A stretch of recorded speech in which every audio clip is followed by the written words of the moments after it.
안녕하세요. 연속극을 보는 것보다 사연을 듣는 걸 훨씬 더 좋아하는 60대의 청자입니다. 드라마나 뉴스나 보다 보면 우리 주변에는 참 비관적인 사건들이 많이 일어난다는 걸 알게 됩니다. 그런 걸 볼 때마다 남의 일 같지 않게 느껴져서 참 안타까운 마음이 들곤 하거든요. 그래서인지 갖은 역경에도 굴하지 않고 이겨내는 사연이 많이 나오는 이 채널에 더 정이 가는 것 같습니다. 사람에게 목숨보다 중요한 게 어딨겠어요. 살다 보면 이 지긋지긋한 세상 등져버리고 싶을 때도 있겠지만 그래도 묵묵히 견디고 헤쳐나가다 보면 반드시 좋은 날이 온다는 걸 많은 분들이 기억해 주셨으면 합니다. 그래서 늘 귀동냥만 하던 제가 용기를 내서 이렇게 사연을 직접 드려봅니다. 전 20대 남편을 만나 살림을 차리고 살았습니다. 남편은 크레인 기사였는데 당시만 해도 그런 자격증을 가진 사람이 흔치 않았던 시절이었어요. 건설 붐이 일어난 덕택에 남편의 벌이는 꽤나 두둑했고 술을 좋아한 사람이긴 했지만 천성이 따뜻하고 인자한 남편과 함께 큰 다툼 없이 잘 살았습니다. 저희 두 사람은 3살 터울로 아들을 먼저 낳았고 둘째로 딸을 낳았는데요. 애들을 끔찍이 생각한 남편은 애들이 바라는 거 원 없이 해주겠다며 정말 성실하게 일을 했었죠. 한참 오래된 일이어서 기억이 좀 아련하긴 하지만 남편이 애들이랑 깔깔대며 놀아주던 장면이 아득하게 남아있긴 합니다. 그때를 가끔 떠올려 보면 짧았던 그 시절이 참 행복했었던 시절이라는 생각이 드네요. 왜 그때가 짧았던 시절이냐면요. 둘째가 3살이 되던 해 남편이 갑자기 세상을 떠나기 때문입니다. 남편이 타던 크레인이 무게를 이기지 못하고 무너져 버렸고 남편은 손을 쓸 틈도 없이 참 허망하게도 숨을 거두고 말았죠. 남편은 제가 모습을 확인하기도 힘들 만큼 참 참혹하게 죽음을 맞았습니다.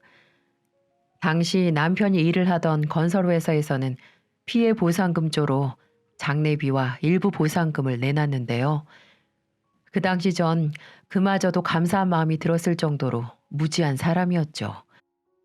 남편의 사고가 그저 더럽게 운이 없다고만 생각을 했고 작업 현장의 안전 규정이 미흡했다거나 남편이 무리한 작업 지시를 받은 게 아닌지 확인할 생각조차 못했거든요.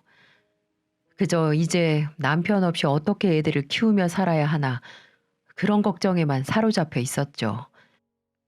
이제 혼자 애 둘을 키워야 하는 젊은 가부는 앞으로 닥칠 험난한 인생에 두려움을 느끼고 있었죠. 애들을 친정엄마에게 맡긴 뒤 전 먹고 살기 위해 거친 생활전선에 뛰어들어야 했습니다. 특별한 기술이 없는 여자가 할 수 있는 일은 많지 않았어요. 건물 청소부터 시작해서 식당이나 파출부 일까지 해보지 않은 일이 없었을 정도로 억척스럽게 살았습니다. 고데기로 따지면 이루 말할 수가 없었어요. 새벽 일찍부터 시작해서 밤늦게 끝나는 일상은 숨이 턱에 차오르도록 괴로웠습니다. 하지만 그래도 포기할 순 없었어요. 일주일에 겨우 2번 만나는 엄마를 애타게 기다리는 애들도 있었고 손주들을 키우느라 허리가 더 굽은 친정엄마도 계셨으니까요. 일을 하면서 마땅지 못한 대우를 받은 적도 많았고 월급을 떼인 적도 있었습니다. 남편이 없어서 무시하나 싶기도 하고 당당하게 항의조차 하지 못하는 제가 한심스러웠어요. 한 번은 건물 청소를 하는데 그 건물주가 계단을 청소하는 제게 다가오더니 치근덕 거린 적이 있었어요. 어이 아줌마, 이제 나이도 30대 정도밖에 안 되는데 왜 이런 곳에서 건물 청소를 하고 있나? 돈이 많이 궁한 거야? 아님 남편이 바람나서 도망간 거야? 그런 거 아니에요. 저 일해야 되니까 신경 쓰지 말고 돌아가 주세요. 어허, 내가 누군지 몰라? 이 건물 건물주야. 나한테 잘만 보이면 이런 곳에서 건물 청소 안 해도 되는데. 어때? 내가 제안 하나 할 테니까 한번 들어보는 게 어때? 그 제안만 잘 받아들이면 이 거지들이나 청소하는 월급보다 2배는 더 줄 수 있다고. 얼굴도 반반해서 너무 내 마음에 든단 말이야. 여자라서 우습게 봤던 걸까요? 그 건물주가 제게 제안한 거는 자기 첩으로 들어오라는 소리였어요. 본처가 있는데도 말이죠. 첩으로 들어오기만 하면 애들 교육비는 물론이고 매달 월급으로 건물 청소에서 받은 월급의 2배를 준다고 하더군요. 그날 밤 저는 얼마나 울었는지 모릅니다. 아무리 힘 약한 과부라지만 저도 사람이고 한 아이들의 엄만데 돈 없다고 이렇게 사람을 무시하고 도구로만 생각할 수 있을까요? 저는 그 일을 계기로 더욱 악착같이 살았던 것 같아요. 키 157에 작은 여자지만 일반 남자들보다 더 오기로 살아서 꼭 우리 아이들 훌륭하게 키우겠다고 다짐을 했었네요. 그래도 다행인 건 거친 손에 굳은 살이 배기듯 한 해 한 해 지날수록 적응이 되어간다는 점이었습니다. 중한 노동에 파묻힌 삶은 여전히 벅찼지만 그래도 견딜만 하다는 생각이 들 정도로 많이 단단해졌어요. 그렇게 전 남편을 잃은 아픔을 견디며 제 인생을 꾸역꾸역 살아가고 있었죠. 그 참담한 현실에서도 견딜 수 있었던 건 두 눈에 넣어도 아프지 않을 예쁜 새끼들 때문이었어요. 착하디 착한 첫째 아들은 엄마와 떨어져 할머니 손에 커야 한다는 걸 잘 받아들였어요. 그 어린애가 아버지가 세상을 떠났으니 엄마 혼자 감당해야 할 무게를 이해했던 겁니다. 제가 쉬는 날을 손꼽아 기다린 아이들은 스스로 인내하는 법을 배운 모양입니다. 엄마, 저 학교에서 반장 됐어요. 반장 선거했는데 제가 이겼어요. 표 차이도 엄청 많이 났다니까요. 어머, 정말 우리 아들 진짜 대단한데? 당연하죠. 제가 누구 아들인데요. 엄마 아들이니까 반장 되는 거야 일도 아니죠. 아들은 밝은 목소리와 표정으로 절 반겼습니다. 그게 일주일 동안 고생한 엄마의 피로를 풀어줄 수 있는 유일한 방법이라는 걸 잘 알고 있었던 거였죠. 할머니 힘드실까봐 집안일도 스스로 챙기고 어린 동생 기다릴까봐 집으로 꼬박꼬박 돌아오던 아이였어요. 그런 아들과 딸이 있으니 제가 힘을 낼 수밖에요. 그래도 아이들이 비뚤어지지 않고 바르게 자랄 수 있었던 건 친정엄마의 힘이 컸습니다. 혼자 계신 친정엄마는 당신처럼 혼자가 돼버린 딸 자식을 위해 기꺼이 손주들을 키워주셨죠. 그래서 애들도 할머니에 대한 정이 남달랐습니다. 큰아이가 12살 되던 해였어요. 갑자기 쓰러진 친정엄마는 치료 한번 제대로 해보지 못하고 세상을 떠나셨어요. 효도는커녕 무거운 짐만 들였던 딸이었기에 어머니의 황망한 죽음이 더더욱 애달프고 아팠습니다. 엄마와도 갔던 할머니를 잃은 아이들의 충격도 상상 그 이상이었어요. 엄마, 할머니가 진짜 돌아가신 거야? 왜? 아직 오빠랑 나랑 어른 되려면 멀었는데 왜 벌써 돌아가신 건데? 할머니가 나랑 약속했는데 우리가 어른 될 때까지 같이 있어준다고 그랬는데. 아직 뭐가 뭔지 잘 모르던 막내가 그렇게 묻더군요. 전 말문이 막혀서 입을 열지도 못했습니다. 할머니가 뇌출혈로 돌아가셨다는 걸 이해한 첫째는 친정엄마의 장례식 내내 울음을 멈추지 않더라고요. 그만큼 아이들에게 할머니는 커다란 존재였습니다. 이젠 아이들을 제가 돌보면서 살아야 했어요. 다행히 일찍 철이 든 첫째 아들 덕분에 큰 어려움은 없었습니다. 그렇게 세월은 바람처럼 빨리 지나갔고 아이들은 고맙게도 바르게 자라주었어요. 첫째에는 연세대를 졸업하고 대기업에 입사를 했고요. 영어를 무척 좋아했던 둘째 딸은 외국어 대학에 진학해서 통역가의 꿈을 향해 언어 공부를 열심히 하고 있었습니다. 한 번은 이런 일도 있었어요. 대기업에 입사해 처음으로 월급을 탄 첫째 녀석이 값비싼 코트를 사들고 와서 제게 건네던 기억이 생생하네요. 엄마, 이거 첫 월급 선물이에요. 예쁜 코트 한 벌 없던 게 늘 마음에 걸렸거든요. 그래서 이번에 제가 큰 마음 먹고 한번 질렀습니다. 아유, 이 비싼 걸 왜 샀어? 회사 다니는 네가 더 필요한 게 많았을 텐데. 회사 다니는데 필요한 게 뭐가 있어요? 회사에서 꼬박꼬박 밥 주죠? 함께 일하시는 분들도 잘 챙겨주는데요, 뭐. 엄마, 그리고 이것도 받으세요. 이건 또 뭐니? 제가 난생 처음으로 만든 신용카드예요. 대기업 다닌다고 한도도 빵빵해요. 엄마 가지고 계시다가 필요할 때 쓰시라고요. 저 이제 돈 많이 버니까 걱정 말고 쓰셔도 돼요. 아니야, 내가 무슨 신용카드가 필요하니. 나 이런 거 필요 없어. 이런 건 젊은 네가 써야지. 제 것도 있어요, 엄마. 예전부터 제가 돈 벌면 제 이름으로 된 신용카드를 엄마에게 선물해 주는 게 꿈이었어요. 그러니까 받아두세요.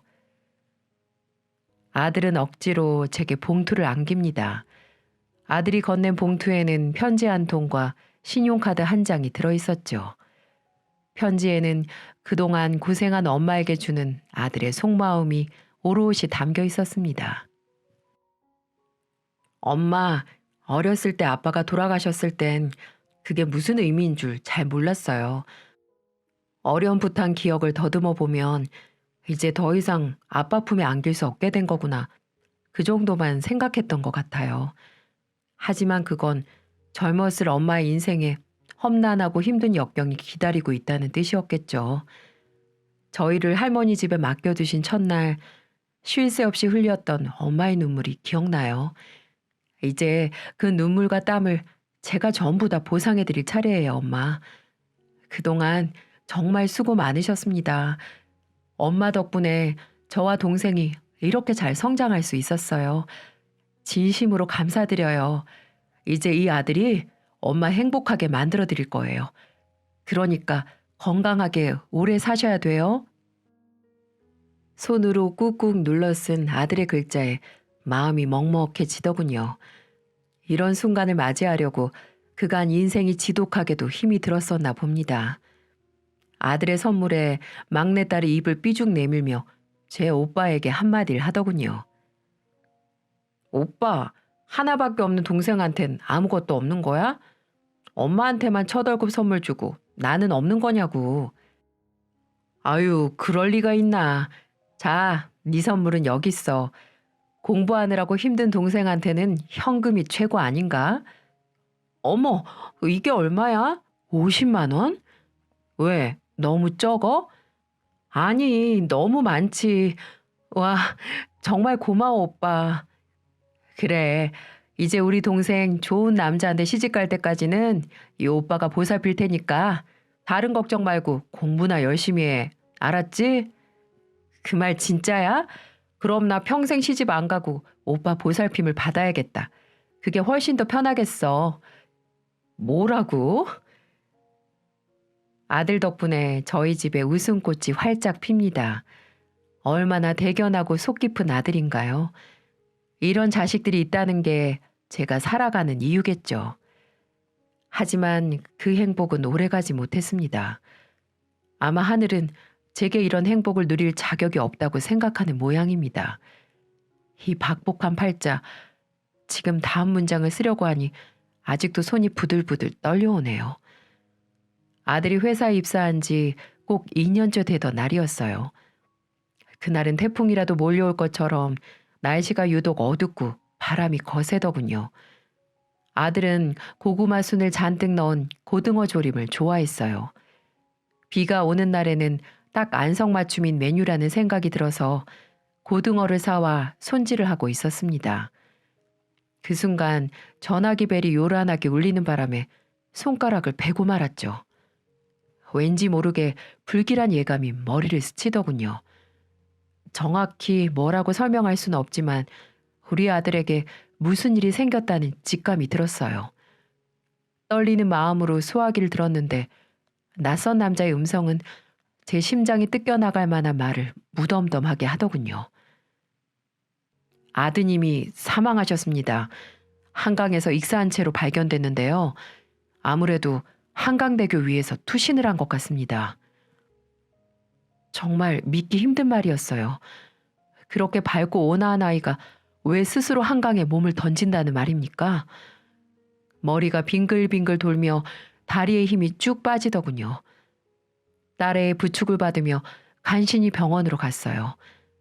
차디찬 몸뚱이는 제 아들의 것이 틀림없었습니다. 이게 무슨 일이라니? 일어나봐 이놈아.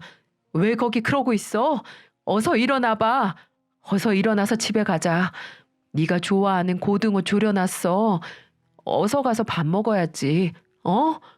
어서 일어나. 아무리 애타게 불러도 아들은 눈을 뜨지 않았습니다. 아무리 몸을 잡고 흔들어 봐도 아들은 일어나지 않았어요. 목구멍에 뭔가가 걸린 듯 짐승의 울부짖음 같은 소리만 꺽꺽 나오더군요. 아무래도 거짓말 같았습니다. 한숨 자고 일어나면 이 지독한 악몽에서 깨어날 거라는 생각이 들었어요. 딸애가 넋이 나간 저를 붙잡고 오열을 합니다. 딸의 목소리와 눈물이 이건 꿈이 아니라고 말하는 것 같았습니다.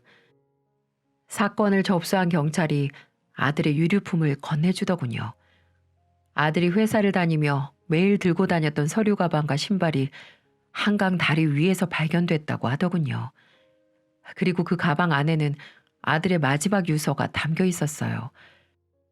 노트 한 장을 찢어서 적은 유언장에는 그동안 회사에서 괴롭힘을 당했다는 내용들이 구체적으로 적혀 있었어요. 부당한 업무 지시에 거부를 하자 그 다음부터 조직적인 괴롭힘과 따돌림이 시작됐다는 것이었어요. 투명인간 취급을 한 건 물론이고 부서 내에서 말 한마디 따뜻하게 건네는 사람이 단 한 명도 없었다는 겁니다. 아들은 그 현실이 견딜 수 없이 힘이 들었었나 봅니다. 학창시절 때도 따돌림 같은 건 단 한 번도 경험해 본 적이 없는 녀석이었어요.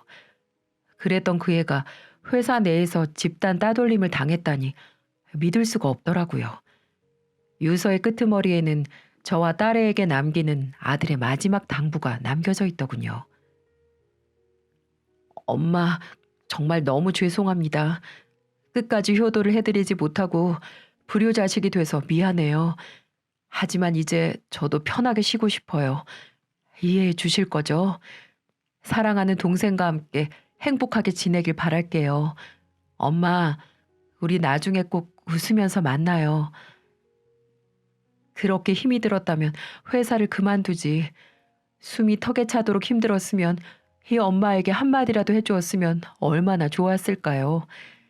하지만 집안의 가장 역할을 해야 한다고 생각한 아들은 꾸역꾸역 인내했을 겁니다. 자신이 돈을 벌지 못하면 제 엄마와 동생이 불행해질 거라고 믿었겠죠. 어리석고 바보 같은 놈입니다. 제가 행복한 이유는 바로 아들이 곁에 있기 때문이라는 걸 왜 몰랐을까요? 전 이대로 아들의 죽음을 인정할 수가 없었어요. 남편의 죽음에 대해 당당하게 묻지 못했던 과오를 다시는 저지르고 싶진 않았거든요. 아들이 남긴 유서를 근거로 정식으로 경찰에 사건 접수를 했고 아들이 다니던 회사에도 민원을 접수했습니다. 회사에서는 철저하게 원인을 규명하고 책임자에 대한 징계를 약속했어요. 하지만 몇 달이나 시간을 끈 그들은 아들의 죽음에 직접적인 원인을 미친 사람은 없다는 결론을 내렸고 부서 책임자에게 3개월 감봉이라는 미미한 징계만 내리고 마무리를 하려고 하더군요. 경찰에서도 비슷한 결론이 내려졌습니다. 협의점 없음. 그것이 종이 한 장에 덜렁 적힌 모든 것이었어요. 앞으로 살아야 할 인생이 구말리었던 아들이 괴롭힘을 견디지 못해 스스로 생을 마감했는데 이런 허무한 결론을 받아들여야 한다는 사실이 믿어지지가 않았습니다. 이대로 가만히 있을 수가 없었어요.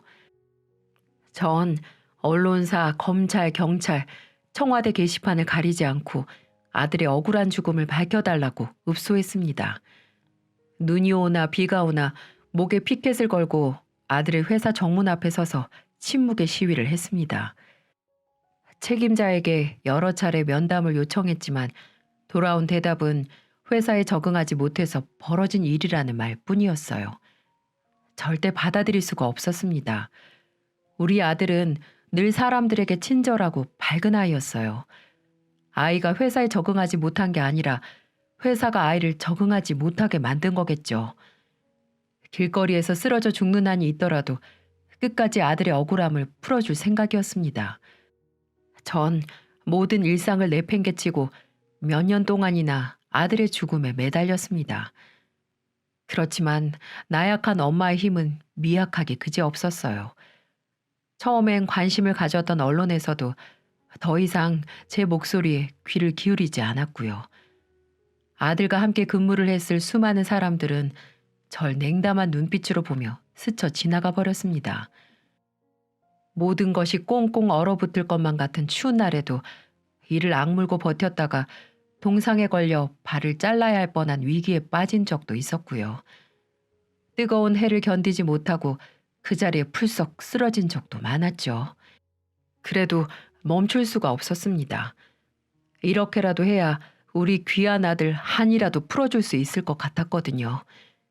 까무로 정신을 잃고 병원에 실려갔던 날, 아들이 제 꿈에 나타나 제 볼처럼 잘 익은 사과 하나를 주더군요. 그러더니 제 어깨를 토닥이면서 이제 걱정하지 말고 편하게 쉬라며 환하게 웃는 게 아니겠습니까? 아들 옆에는 먼저 간 남편이 아들과 똑같은 미소를 지으며 고개를 끄덕입니다. 그렇게 보고 싶은 아들과 남편 모습이 눈앞에 어른거리는데 눈물이 쉼없이 흐르더군요. 이제 그만하면 됐다는 아들의 목소리 같기도 하고 그동안 고생했다는 남편의 위로 같기도 했습니다. 눈을 떠보니 응급실이더군요. 제 손을 꼭 붙잡고 있는 딸애가 펑펑 눈물을 쏟아댑니다. 엄마, 이제 정신이 좀 들어요? 이게 정말 뭐야. 그러니까 왜 그 뜨거운 떼약볕 아래에서 뭐하고 있었냐고. 이제 그만 좀 하라니까. 엄만 괜찮어. 걱정할 거 하나 없어. 괜찮기 뭐가 괜찮아. 툭 하면 쓰러지고 병원에 누워있는 게 괜찮은 거냐고. 엄마, 이제 제발 좀 그만하자. 어? 엄마도 살아야 할 거 아니야. 엄마마저 무슨 일 생기면 난 어떡하라고. 오빠도 그런 건 바라지 않을 거 아니야. 엄마, 이제 우리 좀 살자. 어? 이제 우리도 남들처럼 그냥 살자고. 딸애가 절 붙잡고 애원을 하는데 가슴에 구멍이 뚫리기라도 한 것처럼 공허한 마음이 들더군요. 아들의 죽음에 실성한 엄마를 딸애는 또 얼마나 기다렸을까요?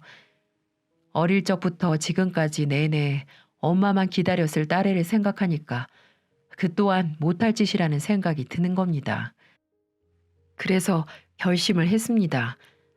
얼마 남지 않은 인생 우리 딸 하나만 보고 살아야겠다. 아들만 생각하면 애달프고 아프지만 이제 우리 딸애한테도 곁을 내줘야겠다고 생각한 것이었죠. 그 길로 전 시위를 그만두었습니다. 이제 아들의 억울한 죽음을 밝히는 일 따위는 하지 않겠다고 다짐했어요. 그리고 그것이 아들이 진정으로 바라는 일일 거라고도 생각했습니다. 매년 아들이 죽은 날이 돌아오면 전 한강을 가곤 합니다. 아들이 마지막 순간을 선택했던 그 장소에 가서 꽃도 주고 술도 한 잔 뿌려주곤 하죠. 그렇게 아들을 잃은 헛헛함을 달래며 딸과 다시 일상으로 돌아갔습니다. 아들의 기일이었던 그날도 여느 때와 다름없이 한강대교를 향해 걷고 있었어요. 그런데 저 멀리서 어떤 청년이 신발을 벗어놓고 가방을 놓아두던 그 자리에 사람이 우두커니 서 있더군요. 순간 아들의 모습이 겹쳐지면서 심장이 쿵 하고 내려앉았습니다. 그 청년은 한 손에는 소주병을 들고 있었고 또 다른 한 손에는 핸드폰을 들고 있었어요. 전 그 청년에게 큰일이 생겼다는 걸 직감했습니다. 아니나 다를까 그 청년이 글쎄 난간에다가 다리를 걸치는 게 아니겠습니까? 너무 놀란 나머지 가져온 짐을 전부 팽개쳐버리곤 그 청년에게 뛰어가 팔을 와락 움켜쥐었어요. 잠깐만요. 제발 잠깐만요. 이러면 못 써요. 못 써. 이거 놓으세요. 제발 부탁이에요. 저 좀 놔주세요. 젊은이, 이러면 안 돼. 남은 가족들도 생각해야지. 어? 무슨 일인지는 모르겠지만 가족들 가슴에 대못 박으면 안 되는 거잖아. 어? 어차피 저 기다리는 가족도 없어요. 아주머니, 저 같은 건 살아봤자 짐만 되는 존재예요. 그러니까 제가 선택할 수 있게 해주세요. 네? 짐만 되는 존재라니. 이렇게 아름답고 창창한 젊은이가 왜 짐만 되는 존재야? 아니야. 난 절대 그렇게 생각하지 않아. 숨을 쉬고 있는 것 자체만으로도 충분히 가치 있는 사람이야. 제 말에 극단적인 선택을 하려고 했던 청년이 잠시 머뭇거리더군요. 겁먹은 강아지 같은 눈빛으로 절 물끄러미 쳐다보는데 얼마나 딱하던지요. 전 그 청년에게 간곡히 부탁을 했습니다.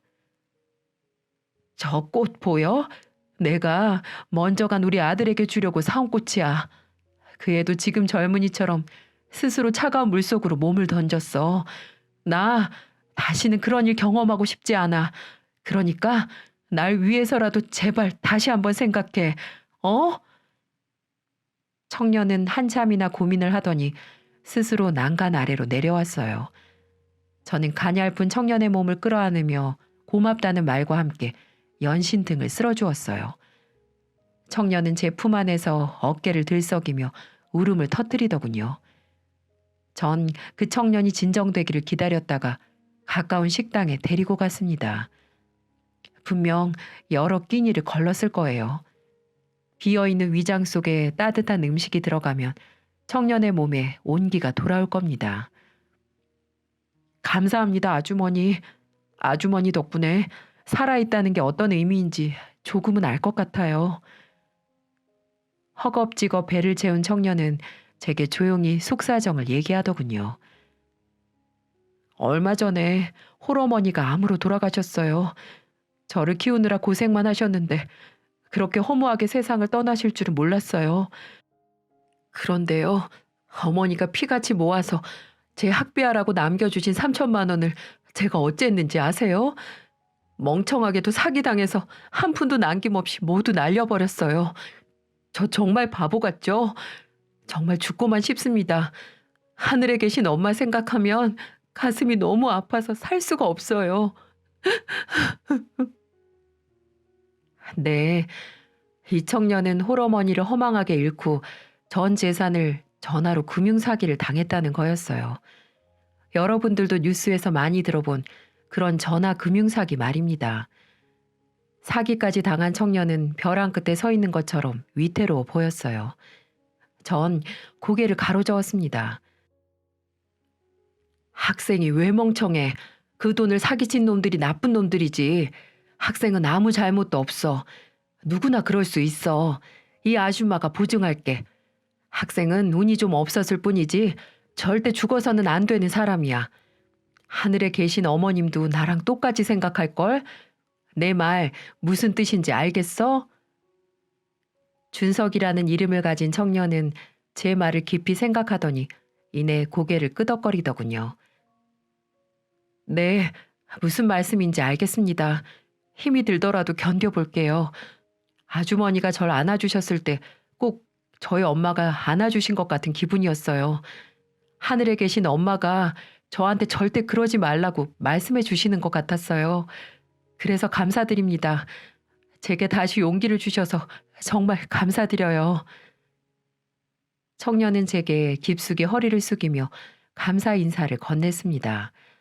마치 엄마가 말씀하신 것 같다는 청년의 그 말은 여운이 길게 남더군요. 청년은 절 엄마로 보았지만 전 마치 제 아들이 살아 돌아온 것 같은 기분이 들었거든요. 또 하나 놀라운 건 그 학생이 다니고 있는 대학이 제 아들이 다녔던 대학과 똑같았다는 점이었어요.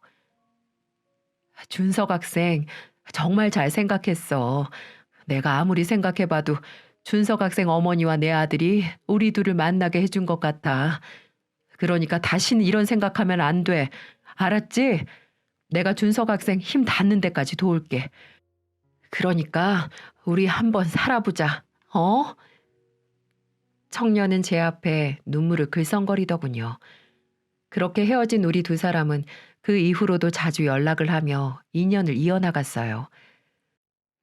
홀로 살고 있는 원룸에 찾아가서 청소도 해주고 반찬도 챙겨 넣어주었고요. 경제적 어려움 때문에 학업을 포기하려던 순간에도 제가 도와서 공부를 계속 이어갈 수 있도록 해주었습니다. 군대를 가 있을 때도 면회를 가서 응원도 해주었고요. 어느새 우리 두 사람은 정말 아들과 엄마 사이 못지않게 잘 지냈습니다. 그러고 보면 사람 인연이라는 게 정말 신기하죠. 제대를 한 준석이는 열심히 공부를 이어갔고요. 명절 때가 되면 꼬박꼬박 찾아와서 인사를 잊지 않았습니다. 그렇게 우수한 성적으로 졸업을 했고 우리나라 세 손가락 안에 드는 회사에 연구원으로 당당히 취직도 했습니다. 이 모든 게 준석이가 한강 다리 위에서 절망을 한 지 5년 반 만에 일어난 일입니다. 그 짧은 기간 동안 준석의 인생이 180도 달라진 셈이었죠. 준석이가 회사에 입사를 하고 첫 월급을 타오던 날 백화점에서 코트를 사서 선물한 것도 우연이었을까요? 왜 코트를 사줄 생각을 했냐는 질문에 제가 따뜻했으면 좋겠다는 생각이 들었다고 대답하더군요. 전 가끔 준석이를 데리고 아들의 납골당에 가기도 합니다. 준석이는 엷은 미소를 짓고 있는 아들의 사진을 향해 절을 하면서 이렇게 말하더군요. 형님, 이제 어머니는 제가 잘 모실 테니까 너무 걱정 마시고 편하게 쉬고 계세요. 아, 그리고 저 어머니한테 이제 엄마라고 부릅니다. 그러니까 너무 서운해 하시면 안 돼요. 준석이는 가끔 제게 그때 엄마가 아니었다면 따뜻한 인생이 있다는 걸 모르고 죽을 뻔했다며 너스레를 떨곤 합니다. 그렇게 준석이를 아들 삼아서 알고 지낸 지가 7년쯤 되었을까요? 저에게 또 한 번 불행이 찾아오더군요. 소화도 예전 같지 않고 속쓰림도 하도 잦아서 병원에 갔는데 정밀 검사가 필요하다고 하는 겁니다. 그리고 전 위암 2기라는 진단을 받고 말았죠. 의사 선생님은 말기까지 가기 전에 발견되어서 다행이고 수술로 완치할 수 있다고 말씀하셨지만 큰 병에 걸렸다는 사실은 절 우울하게 만들기에 충분했어요. 네? 위암이요? 그게 정말이에요? 안 돼요. 절대 안 돼. 제가 꼭 고쳐드릴 거예요. 그러니까 아무 걱정 마세요. 제 병 소식에 놀란 준석이는 제 손을 꼭 붙잡고 불안해 하더라고요. 제 친엄마를 암으로 잃었는데 또다시 그런 아픔을 겪게 될까봐 두려운 것이었겠죠. 그래, 나 아무 걱정 안 해. 의사 선생님이 수술하면 금방 낫는다고 했어. 그러니까 너나 걱정하지 마. 그래요? 그럼 언제 수술한대요? 조금이라도 빨리 해야죠. 제가 병원에 전화를 해봐야겠어요. 제가 다 알아서 할 테니까 엄마는 가만히 계세요.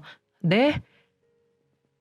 준석이는 알아서 어느 병원이 괜찮은지 또 어떤 선생님이 유명한지 수술 스케줄까지 알아보며 제 일처럼 나섰습니다.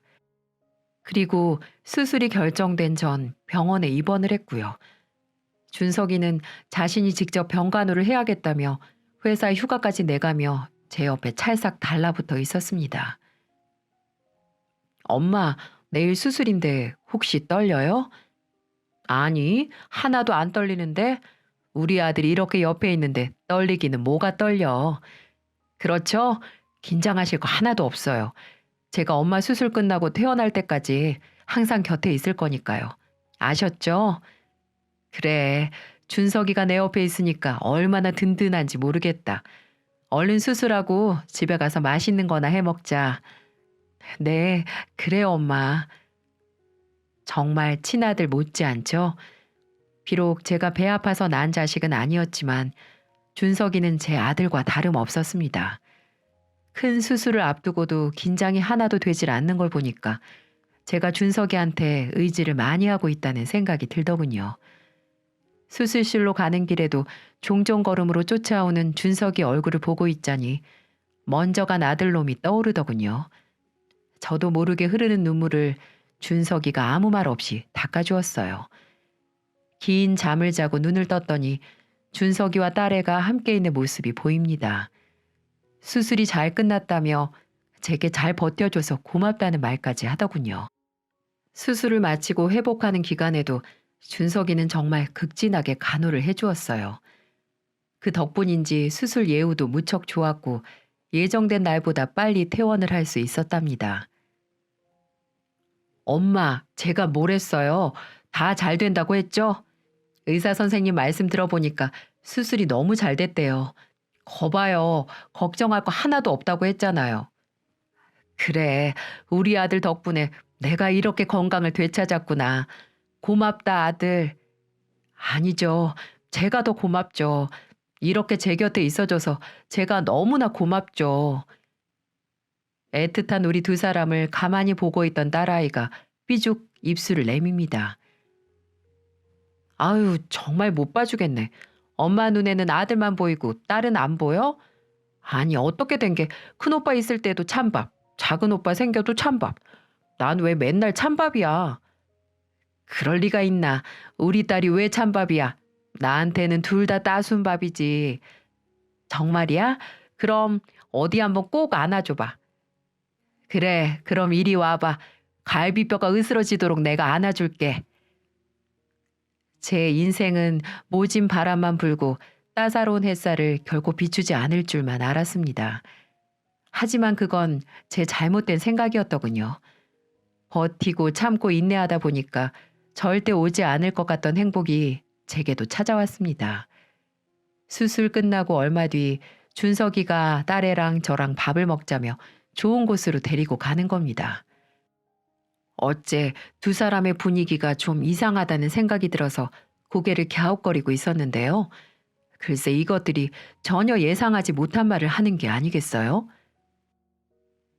엄마, 놀라지 마시고 잘 들어야 해요. 사실 우리 두 사람 사귀고 있어요. 뭐? 너희 둘이 사귄다고? 그게 정말이야? 네, 엄마가 회복하는 중이라서 바로 말씀을 못 드렸는데요. 저 진짜 동생처럼 잘 보살피려고 했는데 그만 매력에 푹 빠져버렸지 뭐예요. 그래서 좋은 감정으로 잘 만나고 있습니다. 괜찮죠? 아유, 그럼 뭐가 어떻게 되는 거야? 준석이가 내 딸이랑 사귄다고? 어떻게 되긴요. 아들 같은 사위라고 생각하면 되죠. 뭐라고? 처음엔 그 말이 기가 막혔는데 잘 생각해 보니까 준석이만한 사윗감도 없었어요. 사람 순하죠, 성실하죠, 술, 담배 안 하죠. 직장도 대기업 연구원이죠. 무엇보다도 제게 엄청 잘하지 않습니까?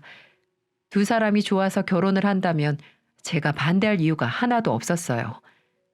그렇게 전 두 사람을 결혼시켰는데요. 두 사람은 결혼을 하자마자 저와 합가를 하자고 하더군요. 처음에는 강하게 반대를 했지만 이미 두 사람이 결혼 전부터 합의를 했다며 고집을 피워대는 겁니다. 그래서 이젠 아들이 아니라 아들 같은 사위가 된 준석이와 잘 살고 있습니다. 딸에는 제게 귀한 손자까지도 안겨주었고요. 전 요새 귀여운 손자 녀석 보는 재미에 푹 빠져 살고 있답니다.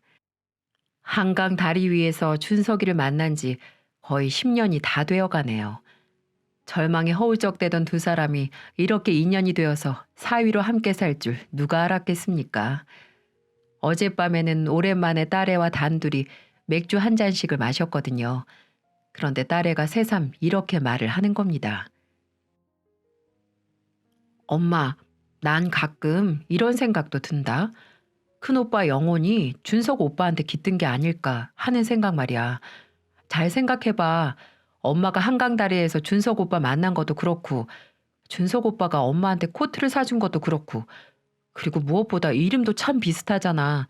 먼저 간 큰오빠 이름은 김준성, 지금 우리 오빠 이름은 김준석. 그치? 그럴지도 모르겠습니다. 먼저 간 큰애가 저와 딸을 지키려고 준석이로 나타난 건지도 모르겠어요. 여러분, 사람 인연은 예고 없이 찾아온다고 하죠. 남편 죽고 사랑하는 아들 죽어서 하늘에서 저를 버렸다고 생각했는데 아직은 버리지 않았나 봅니다. 제게 이렇게 멋진 사위이자 아들을 보내주셨으니까요. 어젯밤에 우리 사위 준석이 생일이라고 용돈 하라고 몰래 지갑에 5만 원 2장을 넣어주려고 하는데 정말 깜짝 놀랄 사진을 보고 말았어요. 저는 분명 준석이에게 제 증명사진을 준 적이 없었는데 제 증명사진을 지갑에 넣어놓고 다니는 겁니다. 그래서 물어봤더니 집 이사하면서 발견했다고 하네요. 그래서 왜 지갑에 넣어놓고 다니냐고 물어봤더니 엄마를 영원히 제 품속에 간직하고 싶어서요. 라고 말하는 게 아니겠어요? 이 늙은이 주책맞게 또 폭풍 오열을 합니다. 제게 이렇게도 감동을 주는 우리 사위에게 얼마나 감동받은지 모르겠네요. 그래서 요즘 너무 행복합니다. 이렇게 살다 죽어도 여한이 없을 정도로 말이죠. 어쨌든 중요한 건 이제 우리 식구는 어떤 불행이 와도 꿋꿋하게 이겨낼 거라는 사실입니다. 겨울이 지나면 따뜻한 봄이 오듯 혹시 불행한 일을 겪고 계신 분들이 있다면 잘 이겨내시라고 말씀드리고 싶네요. 인생에는 시린 겨울날만 있는 게 아니라 훈훈한 봄날도 반드시 찾아오니까요. 제 사연은 여기까지입니다. 제 사연을 보신 분들 사위가 계시다면 안부 전화라도 해보는 게 어떨지 싶습니다. 사위도 자식이나 마찬가지니까요.